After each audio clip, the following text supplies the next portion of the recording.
the National Credit Regulator says it defeats the purpose if consumers use credit to score bargains on this coming Black Friday. Its latest quarterly report shows that the number of consumers in good standing has decreased and the number of those with an impaired credit record has increased due to high inflation and the state of the economy. The majority of consumers who spoke to the SABC said they would rather snub Black Friday as their finances are not up to par. Now, let's discuss this. We are now joined by National Credit Regulator, Senior Education and Communications Officer, Jimmy Golele. Jimmy, thank you so much for your time this afternoon. So, one of the top retailers claimed that they had served more than 1 million people back in 2015 on Black Friday. Now, are we likely to see the same turnout, bearing in mind that this was before COVID-19 and also taking into account the current economic climate in the country, as we heard in the last report? I think that remains to be seen, considering that most consumers are actually buckling under the strain of debt and are struggling to meet their financial obligations to credit providers. So we believe there may be a slowdown in terms of the number of people who will make it to the Black Friday shopping frenzy. But that as it may be, we may still see some activity for Black Friday, as a lot of consumers may have held back throughout the year because of the financial constraints that they were experiencing, hoping to score on a bargain for Black Friday. So for that reason, we believe some consumers may have been saving the little that they had, hoping to score on the bargains that will come with Black Friday. Well, some will probably not. A number of cash-strapped South Africans will probably be using their credit cards, to take advantage of Black Friday deals. Is this ideal? How would you advise us? As the National Credit Regulator, we caution against over-reliance on unnecessary credit and impulsive buying.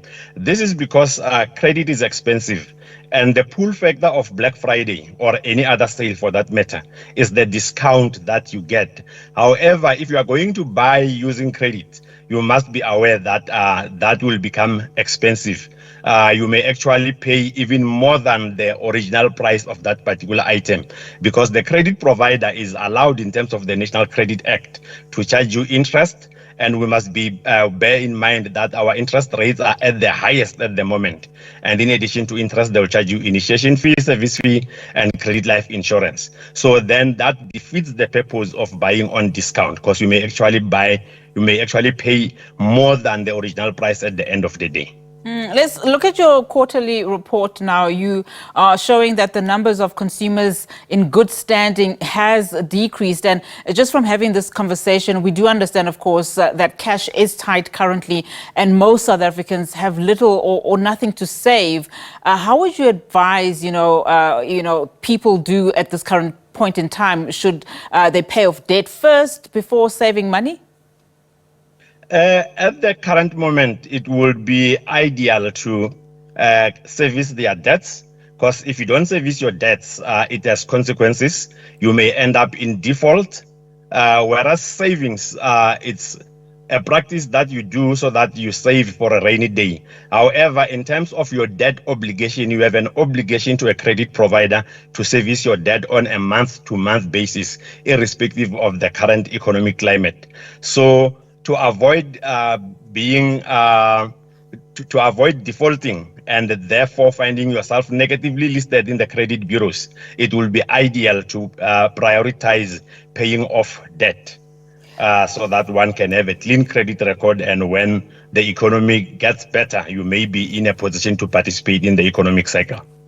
I mean, as things stand, it looks very bleak for most South African consumers. As the National Credit Regulator, is there, a light at the end of the tunnel, especially for over-indebted consumers? The light at the end of the tunnel will depend on the direction which the interest rates will take. It is believed, or it is hoped for, that we may have reached the end of the hiking cycle and we may be about to go on the downward trend where interest rates will get reduced, and that can put some money back in the pockets of consumers.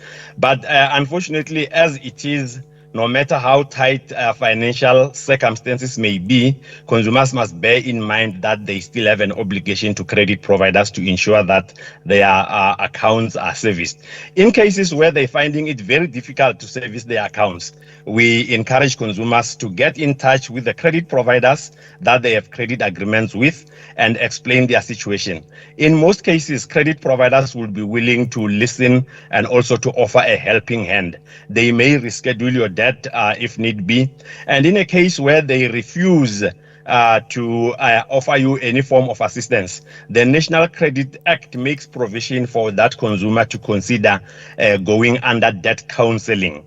I wish it was debt counseling, where once debt will just be cancelled. Unfortunately, it's debt counseling, where a registered debt counselor with the National Credit Regulator will go and negotiate for lower installments so that that consumer can be in a position to service their credit agreements to the credit providers.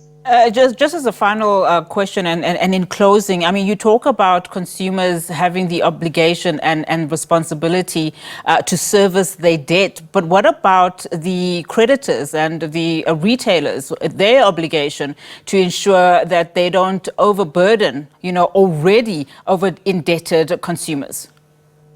Definitely, credit providers also have the responsibility of ensuring that they give credit carefully and cautiously, because if they don't, if they are found to be practicing reckless lending, unfortunately, there are consequences for them.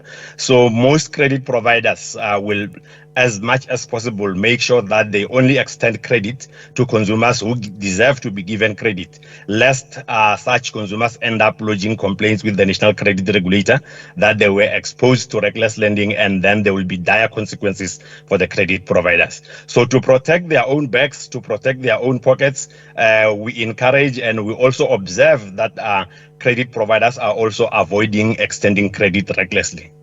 Jimmy, I appreciate your time this afternoon. Thank you so much for your comments.